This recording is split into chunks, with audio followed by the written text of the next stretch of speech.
Pour multiplier deux fractions, on multiplie les numérateurs ensemble et les dénominateurs ensemble. Appliquons cela sur le premier exemple.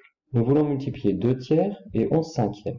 Nous allons donc multiplier 2 avec 11 et 3 avec 5. Nous obtenons alors 22 quinzièmes. Dans le second exemple, nous voulons multiplier 5 quarts avec 9.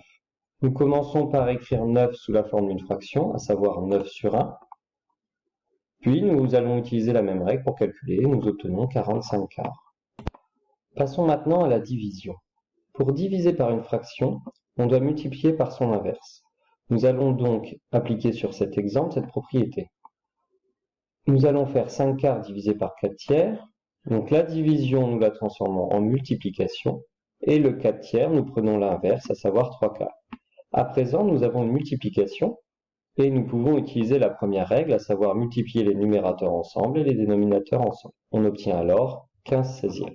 Si vous avez une fraction de fraction, qu'on peut appeler aussi fraction étagée, il faut savoir qu'une fraction est une division. Nous allons donc transformer la fraction en une division, 2 septièmes divisé par 3 cinquièmes.